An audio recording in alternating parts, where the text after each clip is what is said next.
Dois, três.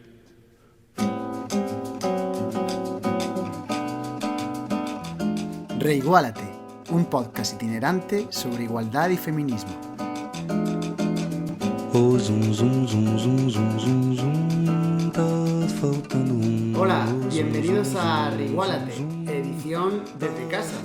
Y es que, como sabéis, nuestro podcast, la idea principal que tenía era la de ir a las calles de los pueblos y acercar el feminismo. Pero claro, con la situación que estamos viviendo, pues es un poco difícil ir a las calles e ir a la gente de a pie. Entonces, ¿qué se nos ha ocurrido?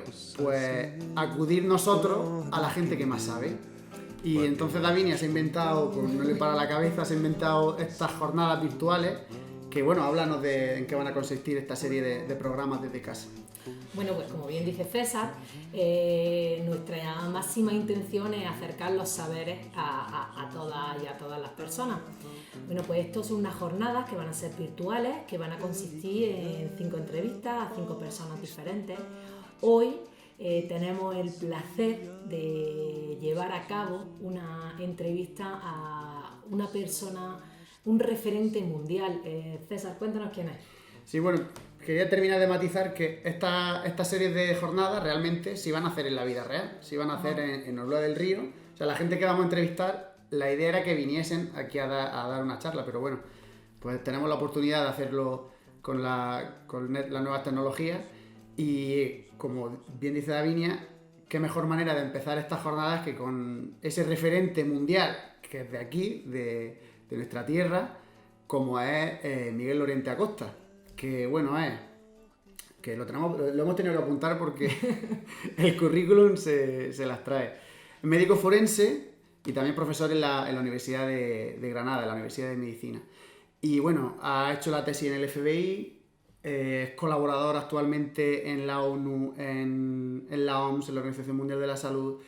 Es escritor, es referente en el tema de la violencia de género y nos acompaña ya. Bueno, Miguel, bienvenido a Reiguálate, edición desde casa.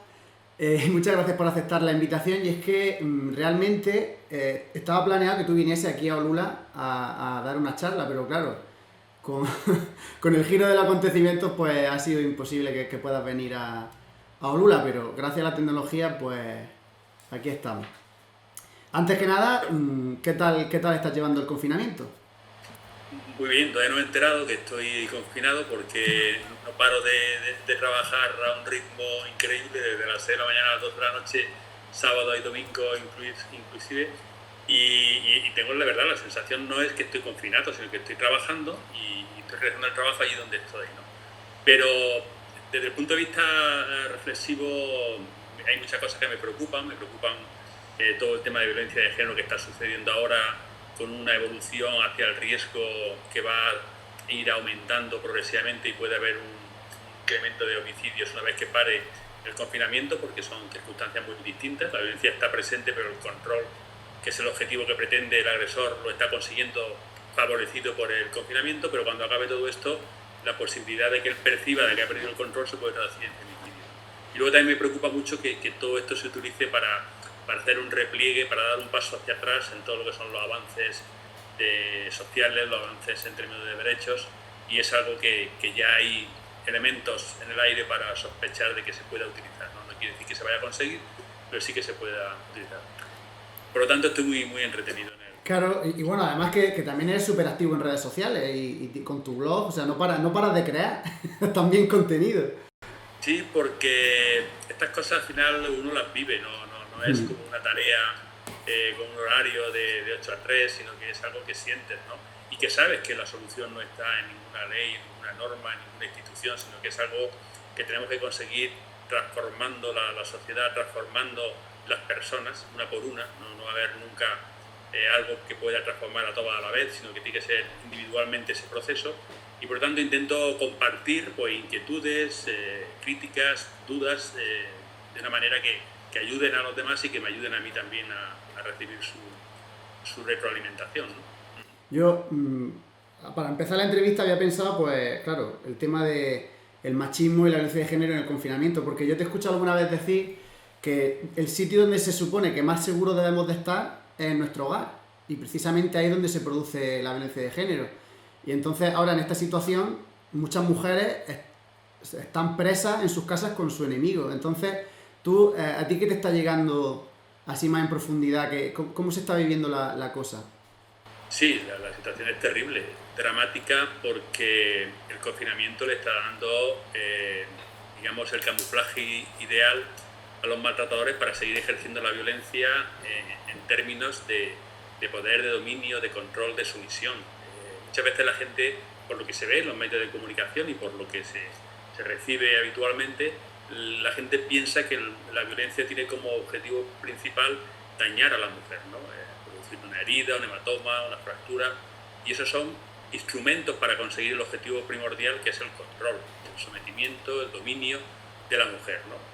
Yo he tenido mujeres que te dicen: mi marido nunca me ha puesto la mano encima, y te dicen: claro que yo tampoco le da motivo, ¿no? Entonces, esa idea de que si tú haces lo que se espera de ti, se va a traducir en que en una situación de convivencia, de paz, entre comillas, al final lo que está reflejando o lo que está ocultando al mismo tiempo es ese dominio, ese control que ejerce el agresor. Ahora lo que está pasando en el confinamiento son dos cosas: que ese control se ve estrechado por todo lo que es la imposibilidad material de salir de la propia relación, del propio contexto donde se desarrolla la violencia. Luego, para ellos, la percepción de impunidad. Ellos saben que en estas circunstancias va a ser más difícil que la mujer los deje o que la mujer los denuncie, con lo cual utilizan más la violencia de una manera, digamos, menos prudente, menos controlada, ¿no? Y especialmente me preocupa mucho, dentro de las tres grandes formas de violencia que utilizan los agresores, ¿no? La violencia física, la violencia psicológica, pues la tercera forma, la violencia sexual, me preocupa mucho, porque en estas circunstancias de continuidad, de tener tiempo, de saberse totalmente protegido por este contexto, la violencia sexual estará aumentando de una manera muy dramática, ¿no? Sabemos además que el consumo de prostitución, según las noticias que han aparecido en los medios, se ha elevado un 80%. Entonces son factores para potenciar ese tipo de violencia. Por lo tanto, el confinamiento está siendo una especie de olla a presión para la violencia de género, en el sentido que está reteniendo a las víctimas allí donde sufren esa violencia, como muy bien apuntadas. Y me preocupa, por tanto, el final del confinamiento. Claro, sí, ahí te quería llegar ahora por eso, porque él es la situación perfecta para una persona controladora de su pareja. O sea, ahora tiene la pareja ahí. En el momento en que la gente pueda volver a salir y esa mujer pueda volver a tener libertad, pueda salir con la amiga, estar fuera de casa, ¿qué crees que va a pasar en ese hombre controlador? Sí, y además de tener libertad de movimientos con todo lo que el agresor percibe en ellos, claro, también tiene la posibilidad de salir de la relación, de dejar la relación atrás, ¿no? Incluso de denunciarlo. Eso se traduce en percepción de pérdida de control. Y en la percepción de pérdida de control es el elemento de riesgo más alto para llevar a cabo agresiones graves o femicidios.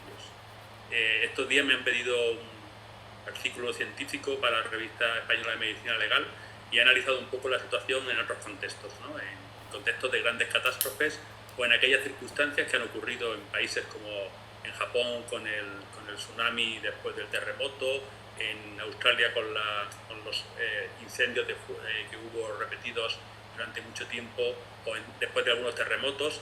Y en todos los estudios se demuestra que todo lo que sea limitar lo que es la capacidad de movimiento de las mujeres, la percepción de autonomía, se traduce en un incremento de la violencia de género. Hay más violencia en los casos donde había violencia, y hay nueva violencia en algunas relaciones donde ni siquiera había violencia.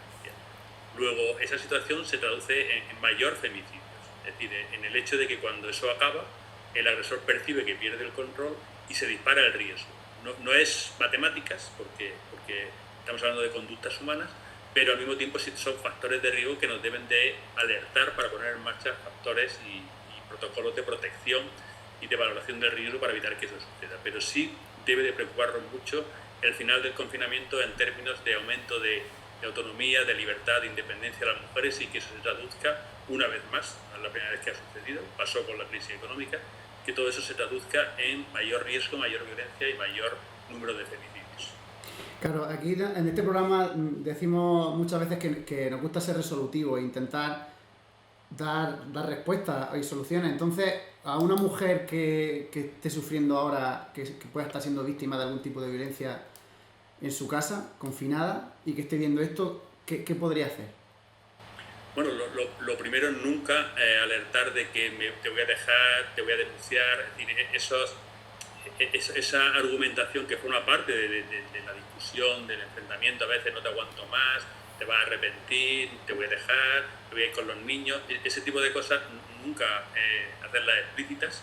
Es muy importante contactar con todo lo que se tiene pensado con los servicios sociales o servicios sanitarios para que haya una planificación de la salida, que haya una programación de la salida. Ahora que tanto hablamos de desescalada, también tenemos que desescalar la violencia y al mismo tiempo no esperar a que las víctimas, las mujeres que están sufriendo la violencia, acudan a las instituciones, acudan a los servicios sociales o a los servicios sanitarios, sino que pongamos en marcha instrumentos de detección de esta violencia. Algunos casos ya sabemos que están ahí porque han consultado antes del confinamiento sobre la situación de violencia, luego tenemos que contactar con ellas de una manera prudente para que no sean percibidas como algo anómalo, como algo relacionado con la violencia, pero se puede hacer de otras muchas formas. Y luego, fundamentalmente, en servicios sanitarios, hacer un cribado universal, que se llama. A toda mujer que acuda a consulta, por la razón que sea, preguntarle sobre situaciones de violencia, temas familiares, es decir, buscar la vía, no es una pregunta fría de repente, ¿no? Es decir, ¿qué tal? ¿Qué le pasa? ¿Te me duele la cabeza y tu marido te pega? No es así, es entrar en esa dinámica de confianza. ¿Qué tal? ¿Cómo ha ido este confinamiento? ¿Cómo lo habéis llevado? ¿Ha habido muchos problemillas? ¿Los niños que se han cortado? ¿Y tú con tu marido cómo ha ido? Bueno, ¿cómo va? Es decir, empezar a aproximar ese tema para llegar a preguntar directamente por la violencia. Porque los estudios indican que cuando se le ofrece a las mujeres la posibilidad de preguntar por estos temas, por encima del 90% quieren que le pregunten. Entonces, si sabemos hacerlo, podemos hacerlo. Y entonces tener planificada la salida, no solo preguntar y saber que sufre violencia, sino al mismo tiempo toda la estrategia para sacarla de la violencia. Claro, el tema de los protocolos, trabajar el tema de los protocolos, empatizar, sensibilizar, claro, que es la clave para que esa persona, para que esa mujer se sienta segura, que sea un espacio seguro. Claro, es que la ruptura de la relación de pareja genera una percepción de fracaso vital. Cualquier persona, incluso cuando te separas de una manera voluntaria, consentida, pactada, tienes la sensación de que algo ha fallado. Quieres separarte y lo has hablado y lo has consensuado, y no hay ningún problema, ¿no? Pero tu proyecto vital, que empezó un tiempo atrás, se viene abajo. Ahora seguirá por otro camino, no es el final de nada, ¿no? Pero si eso ocurre en las mejores de las circunstancias, imagínate cuando se produce como consecuencia de la violencia, cuando además a ti te han socializado como mujer para que creas que eres tú la que tiene la culpa o que en parte tiene la culpa, ¿no? Que él te pega porque tú has hecho algo que está mal, ¿no? Cuando notas el aislamiento de tu entorno, ¿no? En lugar de apoyarte, muchas veces te cuestionan, si es que tú eres muy cabezona, es que tú eres siempre echando las cosas en cara, es que tú también tienes que ceder, y todo ese tipo de cosas que son muy propias de una cultura machista, porque estamos hablando de una construcción cultural, pues al final cuando una mujer tiene que tomar una decisión de este tipo, pues se lo piensa y actúan de una manera como lastre, ¿no? Como una dificultad para poder salir de esa relación. Entonces tenemos que romper con todo eso y ayudarla, entenderla, no cuestionarla, sino darle los instrumentos, darle los tiempos que necesite, pero siempre con protección, siempre con seguridad. Claro, es que tiene la autoestima totalmente rota, es que es una persona destrozada. Porque claro, hasta que llega la violencia física, la psicológica, la mella que ha llegado a hacer hasta una situación extrema. Claro, es que la violencia, además del aislamiento que produce, porque el agresor no empieza a golpear el primer día, te va aislando de las fuentes de apoyo externo que se llaman, lo que es la familia, amistades y trabajo, y te va responsabilizando esa culpa que decíamos que sienten, que perciben las mujeres, no es que se lo dicen, sino que ellas lo sienten, ¿no? Entonces, si además de esa situación, digamos, social, le unes todo lo que es el impacto emocional, psicológico de la violencia, que te va minando en lo más íntimo, ese estrés crónico que hace que estés todo el día en alerta, vigilándote tú a ti misma, para ver si haces algo que se pueda reducir en una nueva agresión, en un nuevo ataque. Todo eso al final, emocionalmente, pues te lleva a lo que es la baja autoestima, como apuntabas, la depresión, la ansiedad, la situación de shock, el aturdimiento, la percepción de que no hay salida. Son situaciones graves desde el punto de vista clínico. Y de hecho la OMS, entre las vías de muerte que vincula la relación de pareja, no solo está el homicidio, está el suicidio y están las complicaciones como consecuencia de otro tipo de alteraciones.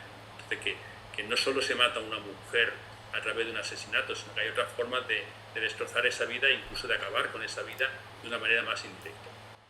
Y bueno, aquí hemos primero hablado de qué puede hacer una mujer que se ve en esta situación, pero ¿y si un familiar, un vecino, un amigo sospecha que en estos días una persona ha sufrido víctima de violencia de género? ¿Qué puede hacer ese familiar o ese amigo para echar una mano en esta situación tan particular, claro? Pues lo primero que tiene que hacer es ser consciente de que tiene que hacer algo, es decir, actuar. Porque muchas veces la tendencia es a pensar que si ella no hace nada, ¿quién es él para hacerlo? ¿No? Como dándole una teórica libertad y autonomía que tienen, pero que la tienen condicionada a las circunstancias de la propia violencia. No es que las mujeres no sean capaces, sino que están sometidas a lo que es la situación de intimidación, de amenaza, de distorsión cognitiva que genera la violencia, que genera lo que está pasando y viviendo, y máxime ahora, que no es en un momento puntual durante una serie de días, sino que es todo el tiempo, todos los días, ¿no?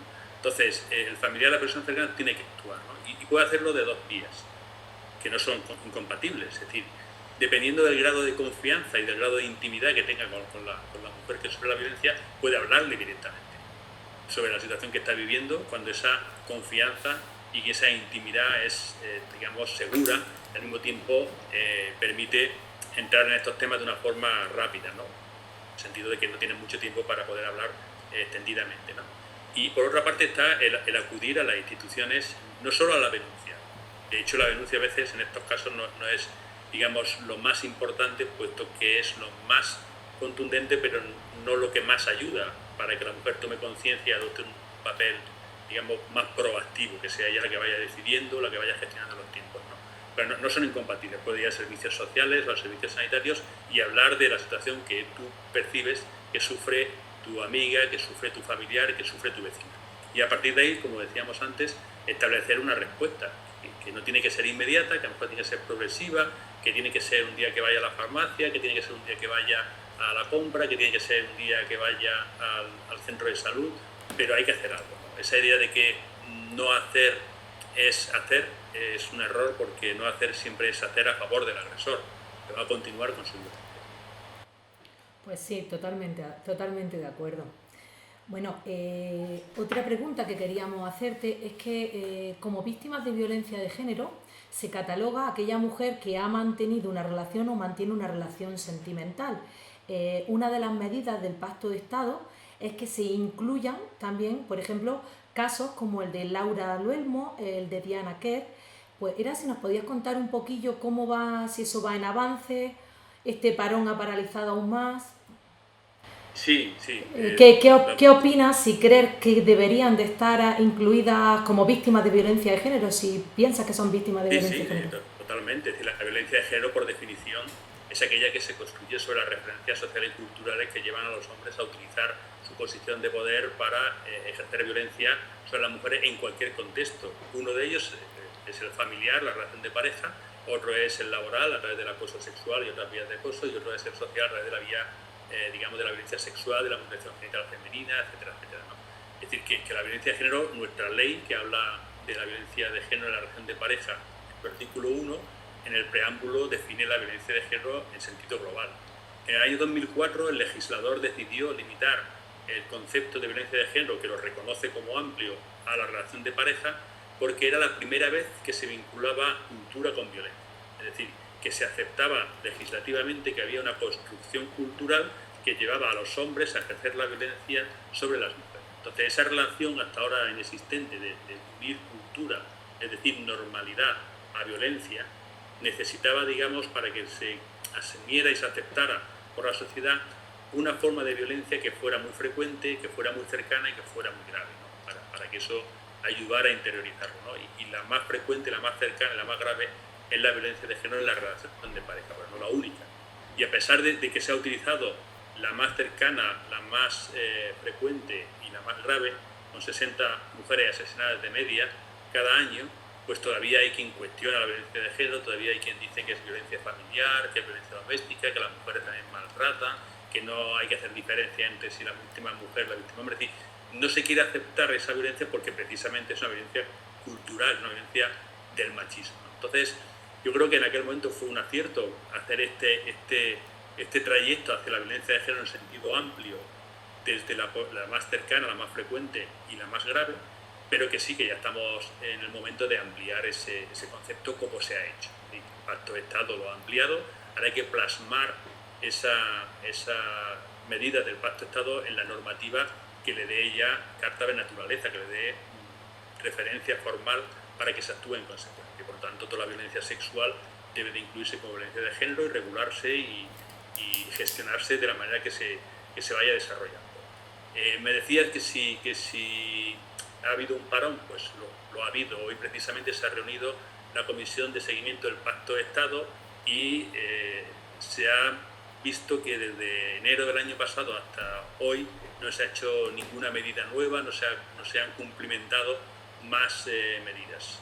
Se ha justificado que ha sido por un año especialmente complejo por todas las elecciones que hubo, por la necesidad de formar gobierno, por la necesidad de prorrogar los presupuestos, pero es verdad que tenemos que tener mucho cuidado porque la igualdad, la lucha contra la violencia de género no puede pararse, porque todo lo que sea pasar tiempo significa que no pasan días, sino que pasan vidas y que por lo tanto tenemos que impulsar todas esas medidas para poder, digamos, desarrollar un pacto que no solo va a abordar la violencia cuando se ha producido, sino que para mí más importante, que tiene muchas medidas dirigidas a la prevención, sí, a evitar que se produzcan los casos. Entonces sí hay que trabajar mucho e impulsar el Pacto de Estado para que se vayan materializando las medidas, pero no solo a nivel de enunciados, sino a nivel formal.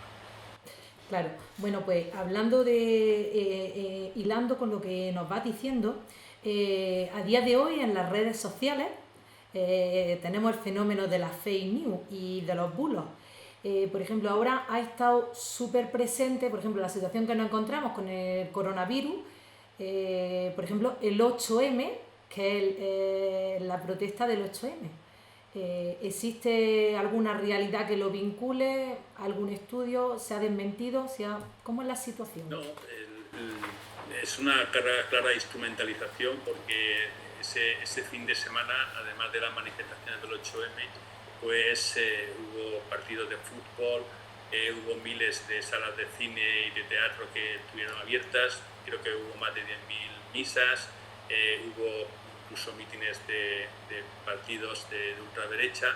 Es decir, es utilizar de nuevo, por eso decía que tenemos que estar muy pendientes de qué va a salir de todo esto, porque se va a utilizar cualquier elemento, digamos, cercano, objetivo para intentar mantener o mandar imágenes o mensajes que refuercen la construcción machista, la construcción patriarcal, tradicional e histórica, ¿no?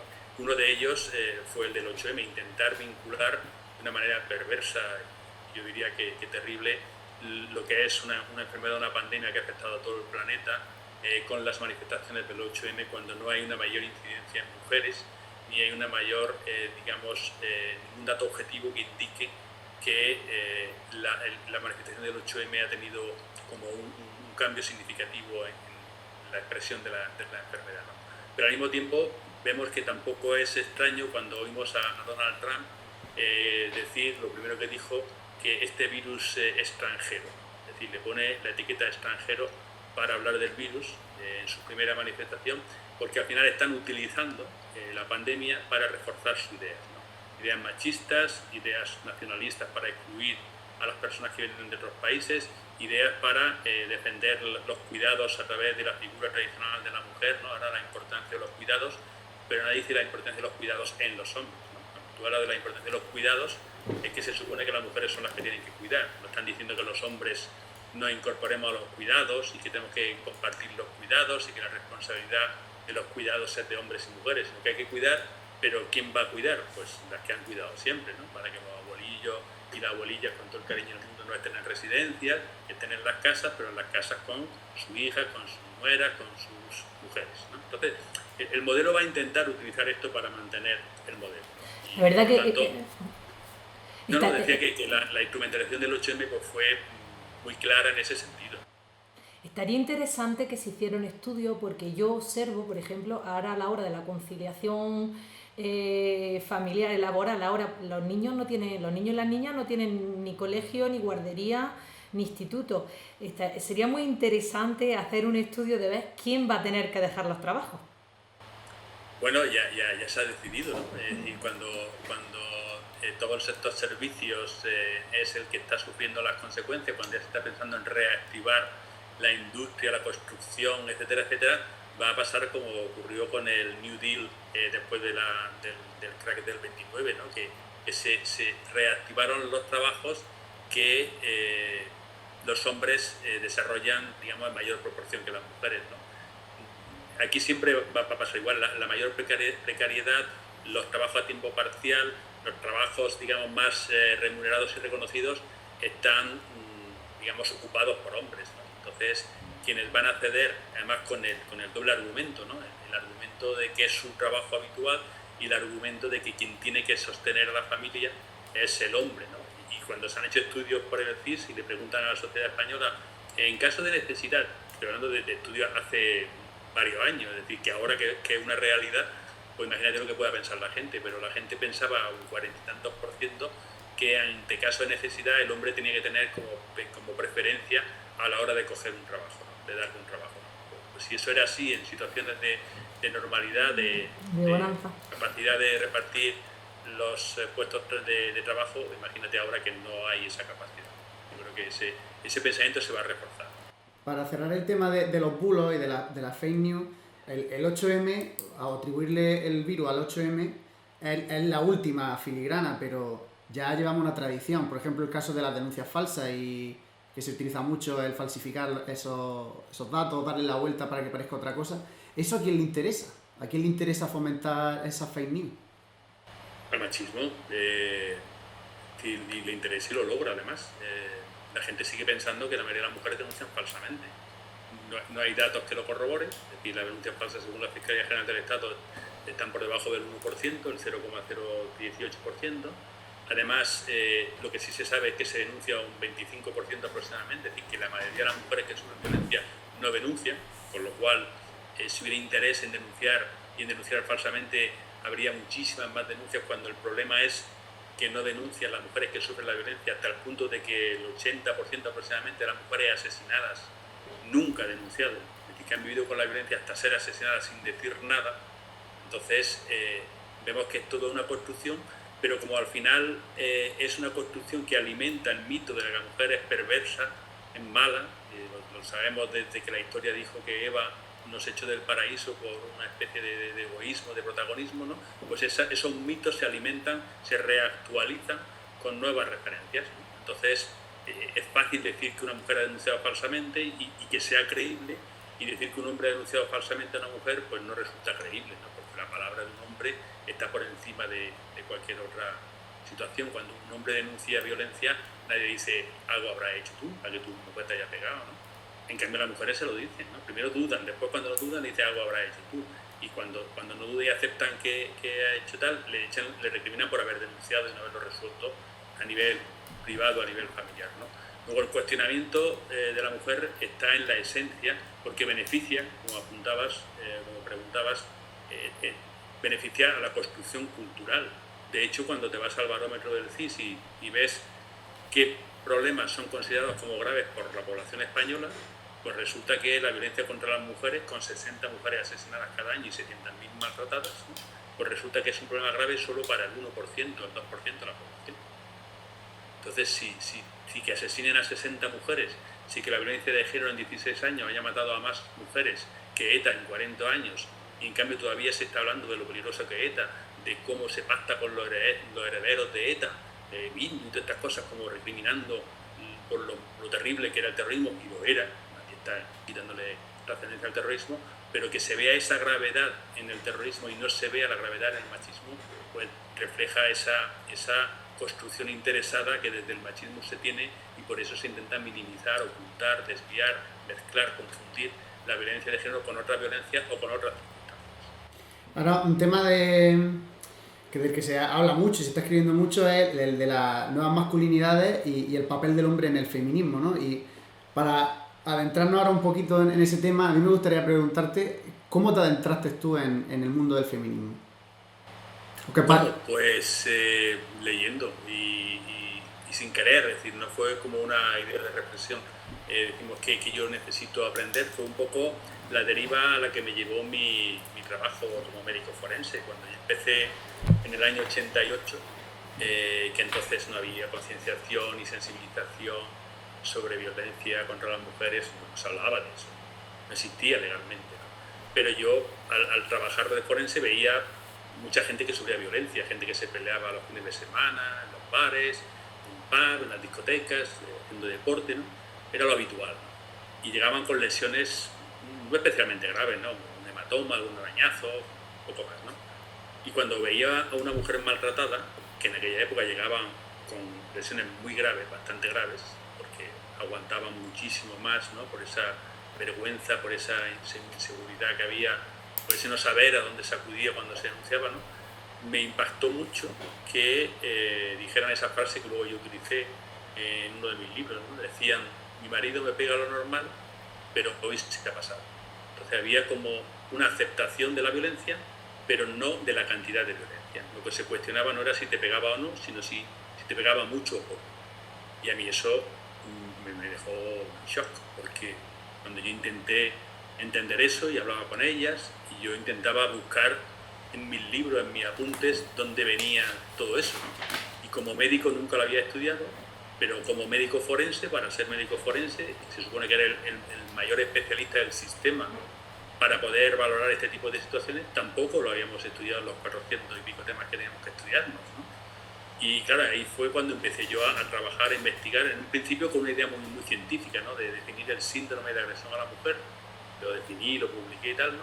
Pero claro, cuando yo intentaba explicar el síndrome, me encontraba que no se explicaba con factores individuales ni con factores circunstanciales, y no era un problema de las mujeres, no era un problema de determinados hombres, no era un problema de las relaciones de pareja concretas, no era un problema del alcohol, como se decía, de los celos, de los trastornos mentales, no se justificaba en la práctica. Tú lo veías fuera y decías, bueno, pues tiene sentido, pero cuando tú veías los casos decías, no tiene sentido porque ni es alcohólico, ni es celoso, ni tiene nada de nada. Entonces, cuando empecé a investigar esto, yo estaba haciendo mi tesis doctoral en el FBI, en Estados Unidos, en cuántico, y entonces aprovechaba los viajes a Estados Unidos para leer y comprar libros que abordaban estos temas de una manera más, aún más sociológica, más feminista, y empecé a adentrarme en ese tipo de lecturas y empecé a encontrar respuestas y a encontrar referencias que me permitieron pues, contextualizar mucho más este tipo de violencia, no en el nivel individual o relacional, sino en el nivel social o cultural, ¿no? Dentro del modelo ecológico son como una especie de anillos concéntricos, ¿no? El individual está en el centro, pero a su vez está influenciado por el relacional, por la forma de establecer una relación, de cómo se organiza, cómo se canaliza, pero esa forma de organizar las relaciones está condicionada por la sociedad, y la sociedad está definida por la cultura. Entonces, al final hay una relación de la cultura en la construcción de género, lo que es la idea de ser hombre. Ahora comentaba las nuevas masculinidades como una crítica a esa identidad masculina basada en la autoridad, basada en la inflexibilidad, basada en la amenaza, en la violencia, ¿no? Y esa manera de ser mujer que entiende, que te hace entender, porque esa es la trampa de la cultura, que a ti te hace entender que la violencia de los hombres hacia las mujeres es normal, ¿no? Mi marido me pega, pero por lo menos le importo, te dicen muchas mujeres, ¿no? Como viendo en la violencia una preocupación del marido para que te corrija en aquello que está mal, para que seas mejor mujer, mejor esposa, mejor madre, mejor ama de casa, ¿no? Entonces, todo eso son trampas que establece la cultura para que tú vayas integrando esa normalidad de la violencia, ¿no? Y solo cuestiones determinados grados de violencia. Entonces esa es un poco la trampa y el inicio de mi andadura hacia el feminismo, y luego pues ya no solo lo que leía, sino lo que pensaba, pues intentaba compartirlo con compañeras, publicaciones, para ir, digamos, ampliando un poco los límites, las referencias, también desde mi perspectiva y experiencia profesional. ¿Qué papel tiene el hombre dentro del movimiento feminista y de la lucha? Bueno, lucha, a ti no te gusta que se llame lucha feminista, ¿no? Porque es pacífico el movimiento. Una lucha pacifista. Es una lucha pacifista, sí, sí. ¿Qué papel tenemos los hombres? Lo tiene todo, es decir, si al final lo que queremos no es acabar con determinadas expresiones de la desigualdad, sino que lo que queremos es cambiar la cultura machista construida sobre la referencia androcéntrica, lo que es el patriarcado. Al final, si la cultura, que es conocimiento, que es contexto, que es ambiente común, si esa cultura para convivir bajo las referencias de la igualdad tiene que ser una cultura incorporada a través de la identidad de ser hombre, por hombres y mujeres. Por lo tanto, los hombres tenemos una responsabilidad en la igualdad definitiva y tenemos una responsabilidad y una necesidad de asumir el feminismo como nuestro definitiva y rotunda. Otra cosa es lo que desde el feminismo nos digan y nos, nos permitan aportar, no nos permitan, no es una cuestión de permiso, sino que debemos de asumir el papel, digamos, como personas que estamos reflexionando para, digamos, alcanzar las metas del feminismo. Pero evidentemente lo que no vamos a llegar es a hacernos dueños del feminismo, como muchas veces se ha intentado, que llega un hombre y ya parece que ha llegado la luz, ¿no? Entonces tenemos que participar con toda la humildad, con toda la sencillez, porque precisamente por experiencia, por conocimiento y por vivencia, las mujeres nos llevan siglos de adelanto. Entonces, ¿cómo nos integramos? Me refiero, hay quienes te llaman que eres un aliado feminista, hay otras que te llaman que eres feminista, hay otras que dicen, compañeras que dicen que los hombres no podemos ser feministas, ¿no? Que debemos ser profeministas. Bueno, yo creo que eso es una manera de organizarnos, pero lo importante es hacer nuestro el feminismo, no inventar nada. Hay quien habla de masculinismo, que no invente nada, ya está todo inventado, que se llama feminismo, y lo que tenemos que hacer lo nuestro es incorporarnos con toda la prudencia y con toda la humildad del mundo, no pensando que hemos venido aquí a salvar a nadie y a salvar algo que llevamos 10.000 años hundiéndolo, por lo cual no creo que lo podamos salvar de repente. ¿Cómo podemos acercar el movimiento feminista al hombre? Porque una cosa que hablamos mucho es que Davinia trabaja con la asociación aquí en la comarca, en Olula, bueno, en toda la comarca. Y claro, en los días de la mujer, cuando se hacen charlas sobre igualdad, charlas contra la violencia de género, siempre está llena de mujeres, pero nunca hay hombres, ¿no? ¿Cómo se puede hacer para tender la mano y que... No hay una fórmula. No. Vaya. Yo creo que es la insistencia, es decir, tú haces una, de hecho yo lo vivo, ¿no? Y se organiza unas jornadas o unos debates sobre hombres y nuevas masculinidades, ¿no? Y el 90% son mujeres. No es que esté hablando de igualdad, de violencia, que dice, bueno, hay como mayor preocupación porque le afecta a ella, porque ya más años estudiando, no. Dice, hombres, nuevas masculinidades, 90% mujeres, ¿no? Entonces, eso no es casualidad, es decir, el hecho, tú haces una charla de cualquier cosa y tú encuentras proporciones más o menos cercanas a 60-40, 70-30, dependiendo si es una cosa muy concreta, ¿no?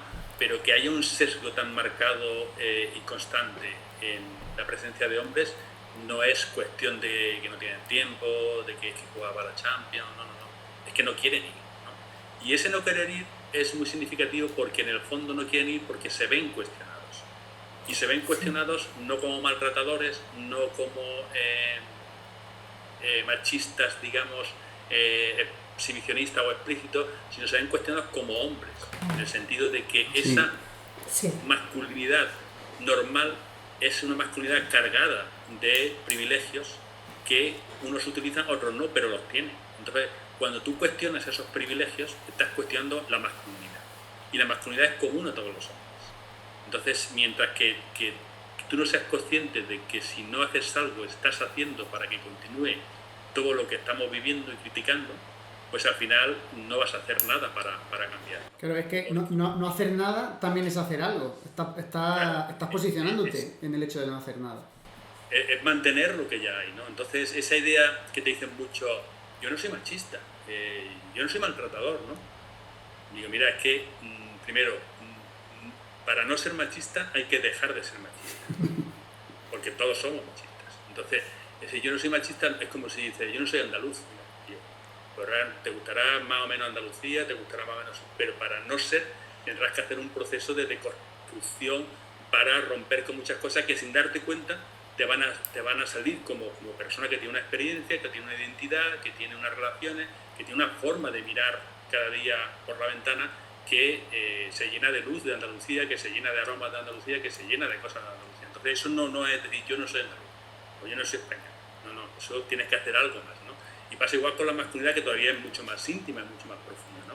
Porque es la misma, da igual si naces en Andalucía, en Galicia, en Alemania o en Sudáfrica. Ahí sí que es verdad que el machismo es esencialmente el mismo y luego se condiciona su expresión a través de las referencias sociales. Entonces, en ese proceso, digamos, hay que adoptar una posición mucho más proactiva, mucho más decidida, mucho más liderada para transformarse, ¿no? Pero no hacer, como estábamos apuntando, es hacer que todo siga igual y por lo tanto que se mantenga pues, todos los privilegios, todas las injusticias y toda la violencia que deriva de ese contexto.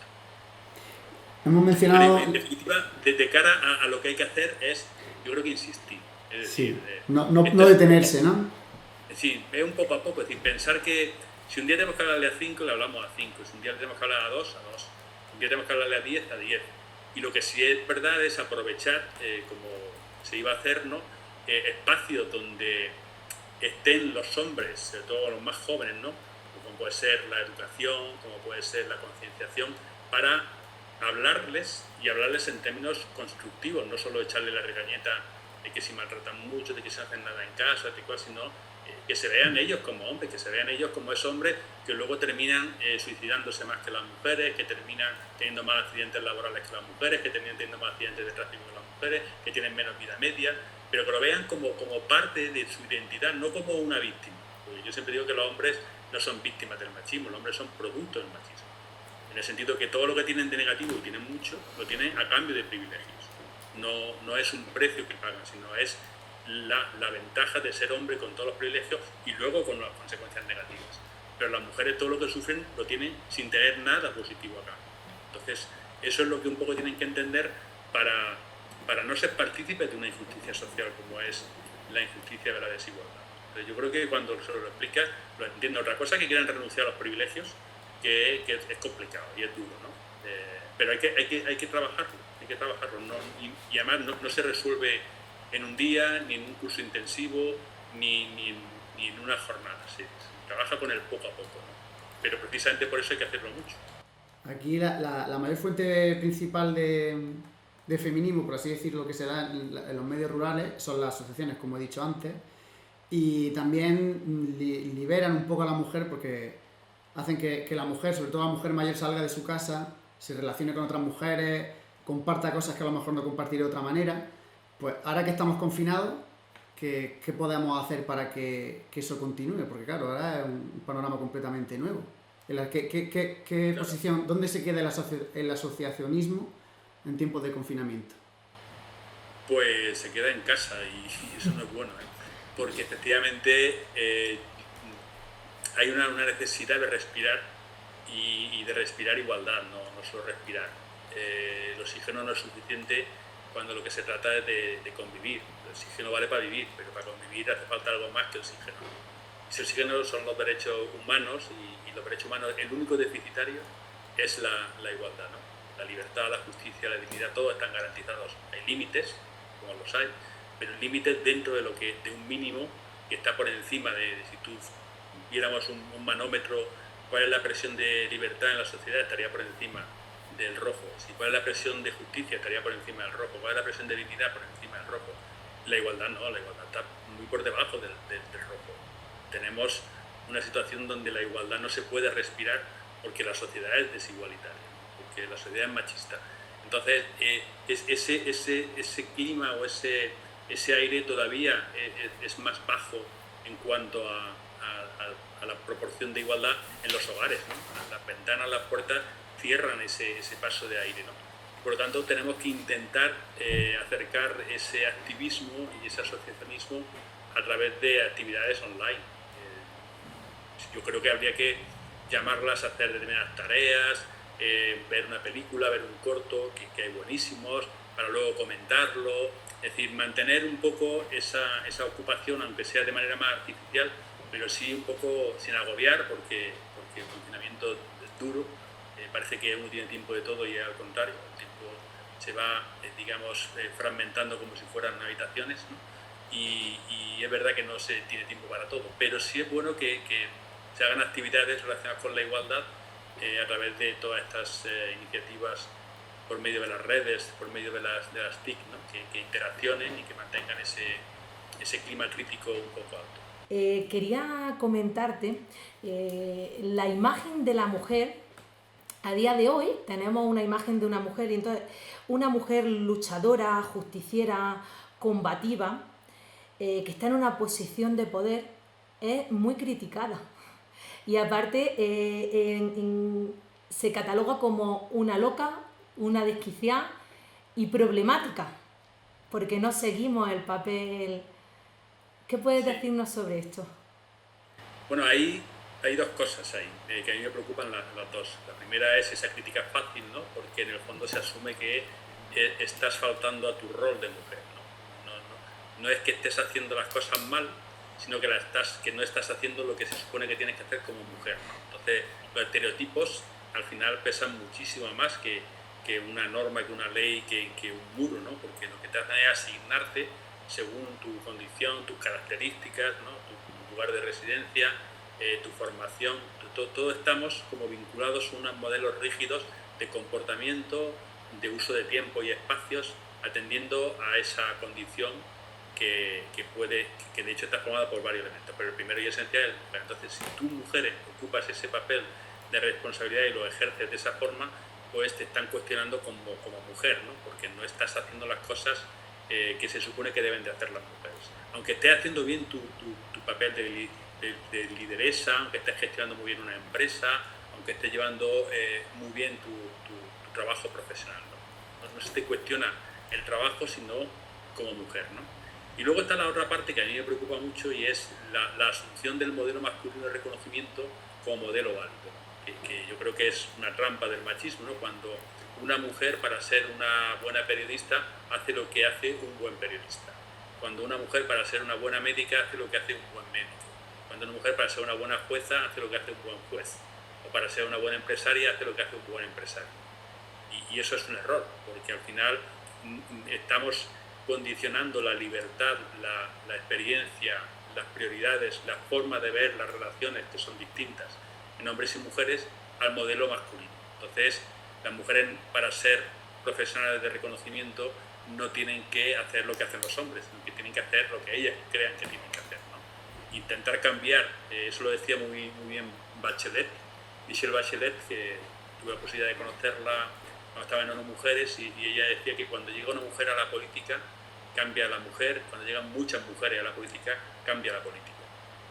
Hablando de la necesidad de incorporar muchas mujeres para cambiar, no a las mujeres haciendo política, sino a la política para hacer otras cosas diferentes a lo que ha hecho siempre, ¿no? En prioridades, en formas, ¿no? En todo lo que se supone transformar, ¿no? Yo creo que la crítica en estos casos está basada en esa idea machista de que la mujer no cumple sus roles, pero al mismo tiempo tenemos que reflexionar y hacer que las mujeres desarrollen sus posiciones, su trabajo, su liderazgo como mujeres, no reproduciendo lo que los hombres han hecho antes. Yo siempre hablo, y he hecho una catalogación propia de una mujer llamada, yo digo, la mujer de éxito.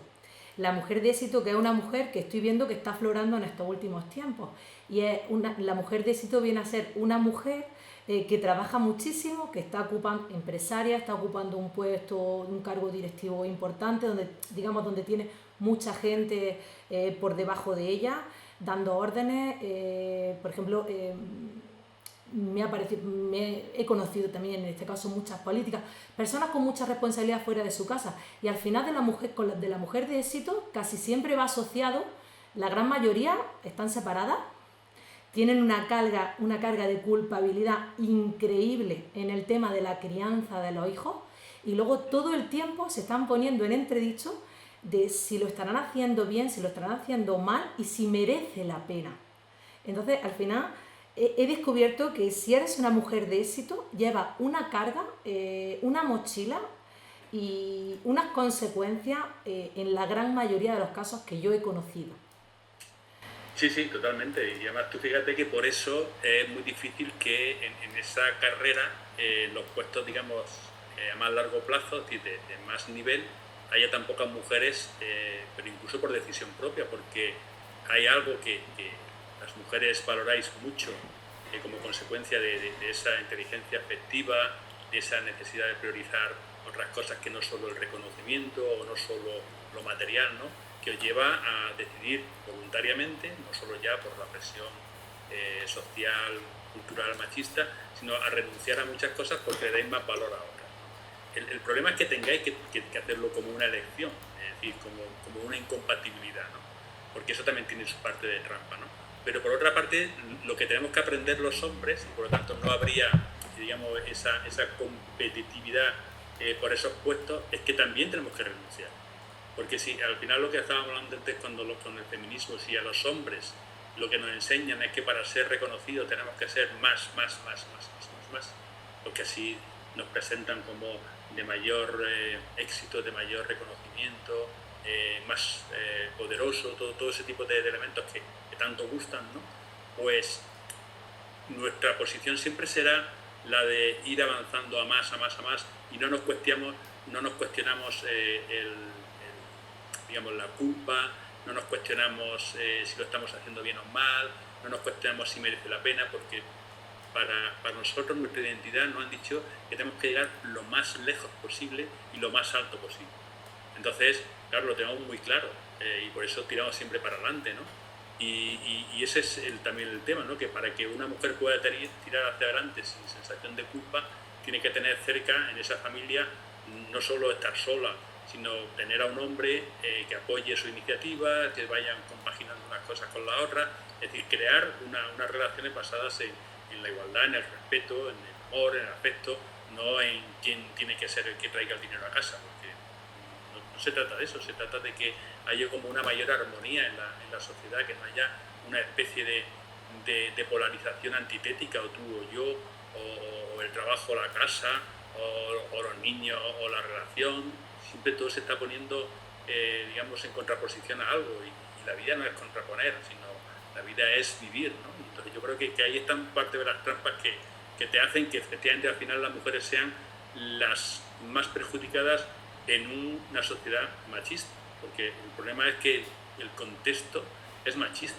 y por lo tanto siempre será mucho más difícil para una mujer que no es una figura identificada con las posiciones de poder del machismo y que además se va a encontrar con todos los obstáculos, con todas las resistencias, con todos los ataques que el machismo va a poner para evitar que esa mujer de éxito cuestione su modelo, porque cuando una mujer llega a una posición de poder está cuestionando al machismo, porque el machismo ha dicho históricamente que las mujeres no eran capaces de hacer esas cosas. Cuando las hacen, están demostrando la falacia que es el machismo. Claro, sí, yo también apoyaría que se pueda compaginar ser una mujer de éxito y que, claro, que a lo mejor que las parejas, en este caso, estando casadas con hombres, claro, se acepte y se sepa compaginar, claro, no tener que exactamente elegir, que era la palabra clave. Bueno, ahora tenemos una temática que está muy en auge, que es el tema de la prostitución. Me gustaría saber cómo te posicionas. ¿Eres abolicionista, regularizonista? Bueno, como ahora también vivo una época de etiquetas, aunque luego tienen todo un contenido dentro, si tuviera que definir una palabra de las que propone, yo soy abolicionista, en el sentido que yo creo que la prostitución es una construcción machista, histórica, y que en ningún momento las mujeres han decidido ser prostitutas, hasta que cuando se ha normalizado, se ha regularizado, pues se incorporan a todo lo que el machismo genera previamente. Entonces, son dos niveles de discusión, ¿no? Una es la decisión individual, que es incuestionable. Si una mujer quiere mantener sexo y cobrar a título particular, bueno, podemos cuestionar la decisión, pero es su decisión. Otra cosa es que se regule para que las mujeres que tengan en la prostitución una vía de desarrollo profesional como si fuera una situación cargada de neutralidad, cuando es una institución, por llamarlo de alguna forma, machista, que se ha generado a lo largo de la historia y se ha reforzado y se ha consolidado sobre esa instrumentalización y cosificación del cuerpo de las mujeres, y que todavía hoy sigue siendo una forma de cosificar, de objetivar a las mujeres, de faltar a esa consideración de igualdad, y sí como un instrumento al que los hombres pueden recurrir en algún momento, ¿no? Dicho esto, lo importante no es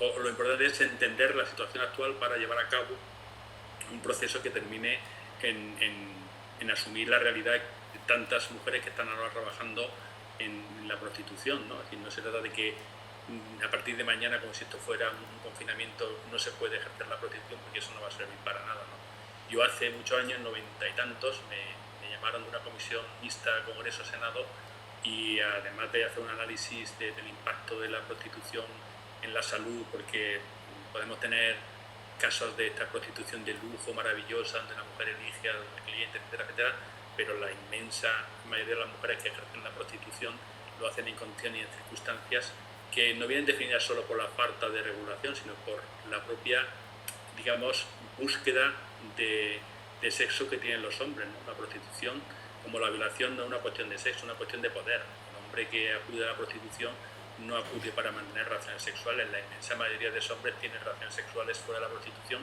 y lo que buscan es una relación de poder donde ellos se sientan dueños y logren cosas que no se logra en una relación basada en el respeto, basada en una consideración más afectiva, más vinculada, ¿no? Entonces, en esas circunstancias, lo que proponía era que tendríamos que darnos un plazo de tiempo, el que se decidiera después de hacer la valoración, para poder, digamos, dirigir las mujeres que están ejerciendo la prostitución hacia otro tipo de trabajo a través de la formación, etcétera, etcétera, ¿no? Y a partir de ese tiempo sí hacer ya una vía mucho más abolicionista, formal, ¿no? ¿Cuántos años? Yo decía, pueden ser 10, pueden ser 25, pueden ser 50.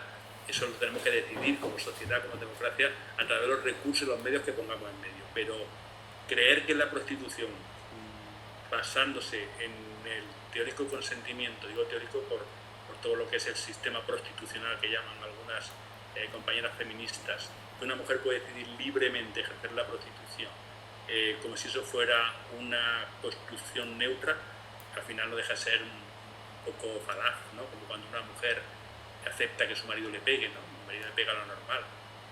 Es que hay cosas que no son normales, aunque usted esté consintiendo esa violencia, aunque esté consintiendo ese tipo de relación sexual, o aunque esté consintiendo esa explotación. Hay cosas que en términos de derechos humanos no se pueden permitir, porque estamos cosificando a las mujeres, no solo individualmente, sino a todas las mujeres a través de quienes asumen esa construcción. Entonces, por ahí va un poco la reflexión. Vamos a terminar ya, pero antes me gustaría, como te he dicho, nos gusta ser resolutivos, y a mí me pasa mucho una cosa, y es que veo que el feminismo está como muy negativizado por la sociedad, y se ve como por lo típico de ni machismo ni feminismo, igualdad, ¿no? Y me pasa mucho que gente joven, yo tengo 28 años, incluso más joven que yo, y mujeres lo dicen, y hablamos sobre el feminismo, y no sé, la gente no se considera feminista, y a lo mejor sí lo es, pero ver como la etiqueta feminismo ya la tiene como... Virtud, ¿no? Sí, está desvirtuada, y es como se acerca más al término feminazi. Entonces, ¿qué herramienta, qué le podemos decir a una persona que sigue pensando eso, que el feminismo es una cosa mala? Bueno, lo primero que lea. Te dará cuenta de que el feminismo es un movimiento histórico por los derechos humanos, centrado en la injusticia que supone el no reconocimiento de los mismos derechos a las mujeres que a los hombres. Empezó con la Revolución Francesa, donde Olympe de Gaulle fue, digamos, guillotinada por pedir que la Declaración de los Derechos del Hombre se llamara del hombre y de la mujer, ¿no? Y simplemente por pedir en su momento, en el siglo XVIII, que no se hablara de la Declaración de los Derechos del Hombre, sino que se hablara de la Declaración de los Derechos del Hombre y de la mujer. Y simplemente por eso fue guillotinada. Pero es que después, en el año 45, cuando la Declaración Universal de los Derechos Humanos, Eleanor Roosevelt tuvo que corregir también el escrito inicial que hablaba de los derechos del hombre y decir, oye, que no son derechos del hombre. Entonces se cambió y se habló de la Declaración Universal de los Derechos Humanos, no de los derechos del hombre, ¿no? Tomando otra vez al hombre como neutro, como genérico, etcétera, etcétera, ¿no? Entonces, al final te das cuenta de que los derechos humanos y las sociedades y las democracias que los sucedieron se tienen que articular sobre unas referencias de convivencia basadas en ese respeto y en la consideración de que todos somos iguales ante la ley y como personas, no solo ante la ley. Tú fíjate, o dile a esta gente, que cuando una constitución, como todas las constituciones, la Declaración Universal de los Derechos Humanos, recoge que nadie puede ser discriminado por razón de sexo, por razón de ideas, de origen, lo que está diciendo es que ha habido gente que ha sido discriminada por razón de ideas, por razón de origen, por razón de color de piel, por razón de sexo. Y no lo diría. Nadie dice que nadie sea discriminado por razón de tipo de pelo. No, porque el pelo rizado, el pelo lacio, te podrá gustar más o menos, lo podrán asociar a ciertas cosas, pero nadie formalmente ha sido históricamente discriminado por ese tipo de rasgo o de elemento, ¿no? Pero cuando dicen nadie puede ser discriminado por razón de sexo, es que ha habido quien ha sido discriminado por razón de sexo. ¿Y quién ha sido discriminado por razón de sexo? ¿El hombre o la mujer? ¿La mujer? Claramente la mujer. Los hombres nunca hemos sido discriminados por razón de sexo. Al contrario, hemos tenido la capacidad de empoderar, de liderar y de discriminar a los que hemos querido, los diferentes. Mujer esencialmente como referencia y base sólida de nuestra Constitución, pero hemos discriminado al extranjero, al que tiene otra orientación sexual, al que tiene otras ideas, al que tiene otras creencias, porque todo lo diferente es diferente e inferior. Entonces, sobre esa construcción, el feminismo lo que ha ido es aportando derechos humanos, aportando reconocimiento para convivir. Del voto de las mujeres, que todo el mundo entiende que ahora mismo sería una barbaridad, no, todo el mundo no, habría quien preferiría que no votaran, ¿no? Pero quien todo el mundo asume que es coherente que las mujeres en una democracia voten, bueno, pues es que en España hasta el año 31 no se votaba. Pero el primer país del mundo donde se votó, me parece que fue Finlandia en el año 1907, y que tampoco fue hace tantos años donde se reconoció algo tan esencial como tener la capacidad de expresar tu voluntad ciudadana a través del voto. Entonces, si tú analizas el feminismo, te das cuenta que todo lo que ha aportado el feminismo, absolutamente todo lo que ha aportado el feminismo, ha sido bueno para la sociedad y para la democracia. Todo. Lo que pasa es que no han dejado que aporte más, pero todo lo que ha aportado ha sido bueno. Somos mejor sociedad, somos mejores democracias gracias al feminismo. Entonces, ¿por qué si todo lo que ha aportado hasta ahora ha sido bueno, dudamos de lo que aporta o pide que se aporte a partir de ahora? Es un sinsentido. Lo que pasa es que lo que se está pidiendo ahora no es solo regular los tiempos y los espacios, como ha sido una reivindicación histórica, que también continúa ahora, sino que ahora estamos cuestionando lo que es esa construcción identitaria de lo que es ser hombre, ser mujer, para no pensar que los hombres, por ser hombres, tenemos ciertos derechos y privilegios, y las mujeres, por ser mujeres, tienen unos derechos limitados y unas oportunidades restringidas. Entonces, el feminismo lo que está pidiendo es esa democracia, esa igualdad funcional y real, no solo teórica. Y está pidiendo medidas para corregir la desigualdad que afecta a las mujeres, no a los hombres, y está pidiendo medidas para promocionar la igualdad. Pero promocionar la igualdad corrigiendo la desigualdad, porque si tú tienes una desigualdad aquí, construida, hombres aquí, mujeres aquí, ahora para todo el mundo igual, ¿vale? Para todo el mundo igual significa que vamos a seguir con la desigualdad. Es más, como no hemos corregido los factores que generan la desigualdad, pues incluso se irá separando todavía más el hombre, porque seguirán funcionando los factores de la normalidad que han construido esa desigualdad. Luego el feminismo es democracia, el feminismo es los derechos humanos, el feminismo no es para las mujeres.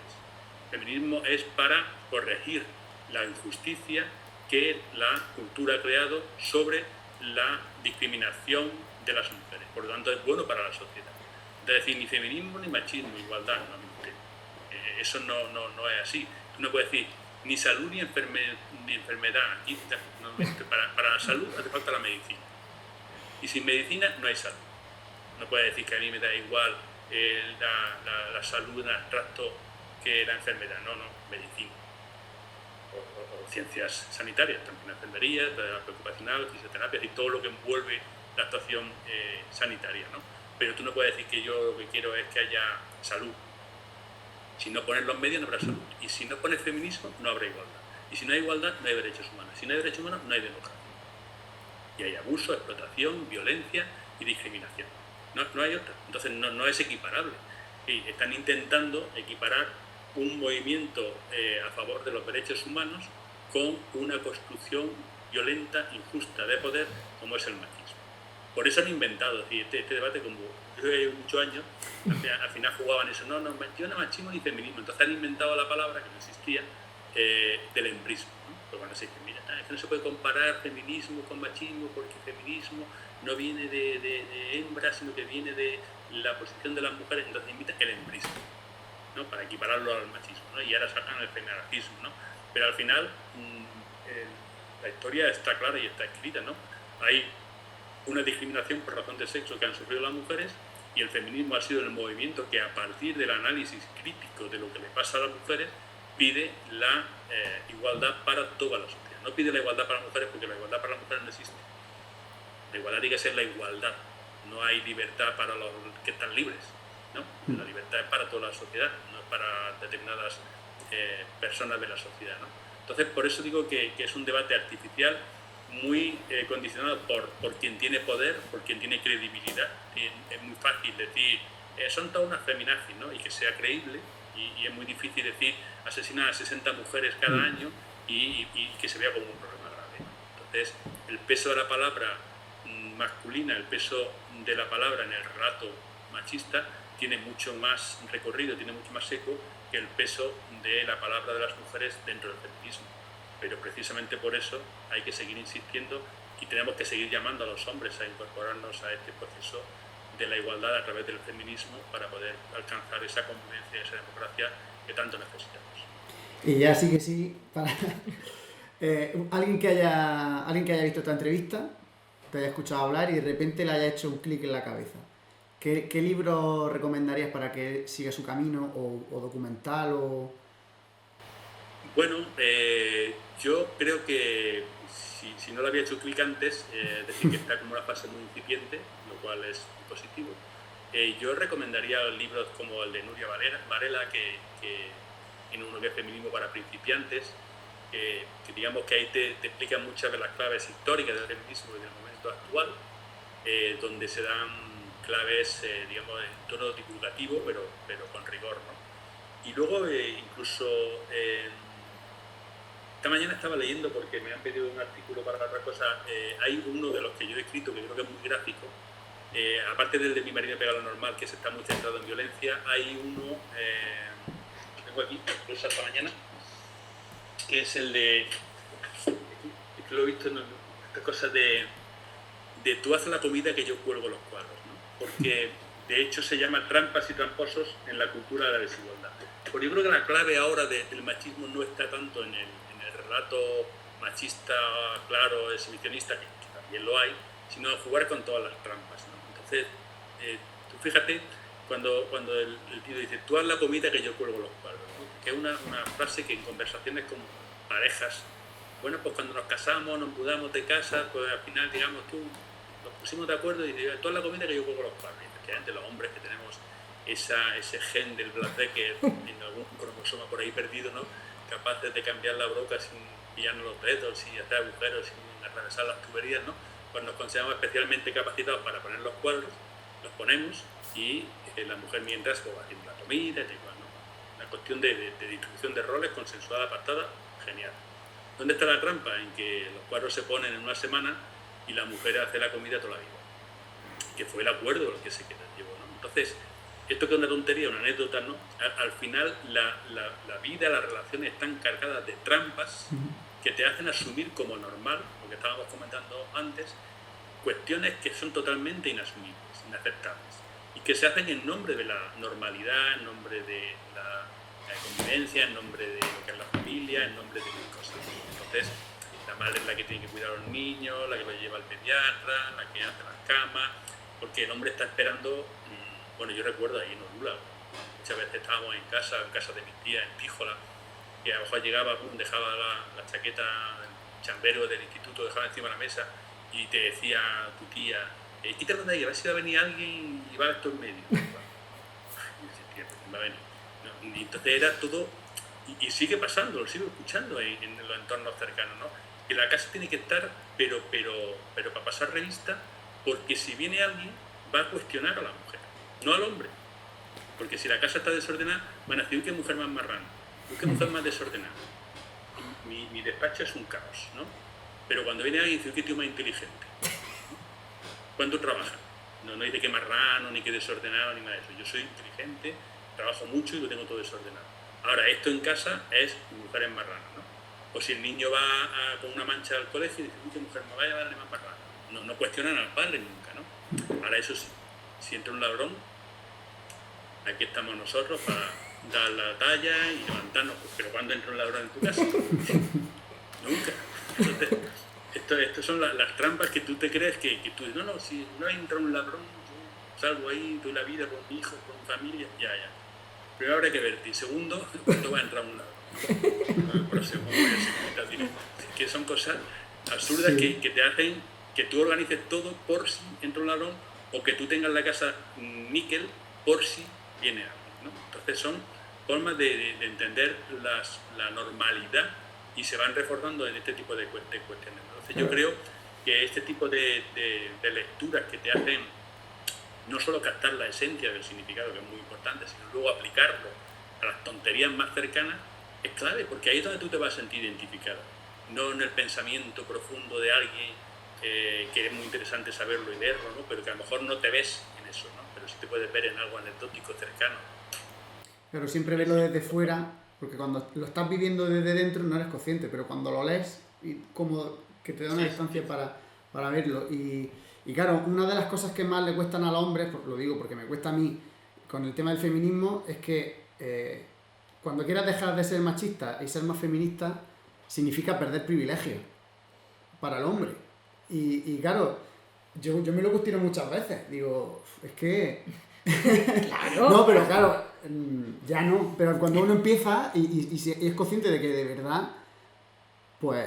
Tiene una gran amiga que decía siempre que no podemos quitarnos las gafas de la igualdad y que a veces cuando hacía cosas decía, uy, que me la he quitado. Y se la volvió a poner. Y es que las gafas de la igualdad cuestan mucho trabajo llevarlas. Sí, tenemos que poner lentillas. Que no se quite, no fija. Pero al final es eso, hay dos cosas. Uno, la pérdida de privilegios, y otra, la pérdida de reconocimiento. Porque en el momento que tú empiezas a ser un hombre diferente, los hombres ya no te aceptan como uno de los suyos. En el sentido de que te ven, de qué va, ¿no? Bueno, Miguel, un placer de poder escucharte a este referente mundial. Yo estoy contentísima de poder haber contactado contigo, igual que César. Yo también, sí. Encantado, ¿eh? Y esto que sea un tráiler para, digamos, la película que tiene que ser presencial. Y esperamos poder vernos, que pasen todas estas fases y la desescalada rápida y nos podamos ver cara a cara. Sí. Bueno, muchas gracias y un saludo, Miguel. Bueno, César, ¿qué te ha parecido? Pues me ha encantado. Poder contar así de una manera tan cercana con un referente y una persona que sabe tanto y que piensa tanto sobre el tema y que es que está constantemente estudiando y bueno, ya en la entrevista lo ha dicho, que le han llamado para hacer papers, para sacar publicaciones nuevas sobre la violencia de género en el confinamiento, o sea que pues una pasada. Y además, paisano, que es de aquí. ¿Cuánto hemos aprendido? Si es que yo siempre digo que en Olula tenemos mucho potencial. En Olula y realmente en la comarca. En la comarca, sí. Pero en Olula también tenemos mucho potencial. Sí. Y a ver si podemos traer a más potencial de Olula en otros proyectos, pero bueno. Por ahora vamos a seguir con Reiguálate desde casa. Gracias, Davinia, por tu inestimable colaboración. Bueno, muchas gracias y al Ayuntamiento de Olula del Río que nos da esta opción, tanto desde la Concejalía de Servicios Sociales como la trabajadora social que apuestan por nuestras ideas y colaboran con nuestras ideas. Y también dar las gracias a Alba Alonso y Remy Serrano porque nos han echado una pequeña mano también preparando la entrevista. Y nada, eso ha sido todo del primer Reiguálate desde casa. Vienen 4 más. Estad atento a la página del ayuntamiento, que aquí es donde iremos sacando todo este contenido. Y nada, a seguir bien, cuidaos mucho y ya nos vemos muy pronto por la calle. Adiós. Reiguálate es un proyecto financiado con cargo a los créditos recibidos del Ministerio de la Presidencia de Relaciones con las Cortes e Igualdad, a través de la Secretaría de Estado e Igualdad. December when we let our hearts grow close.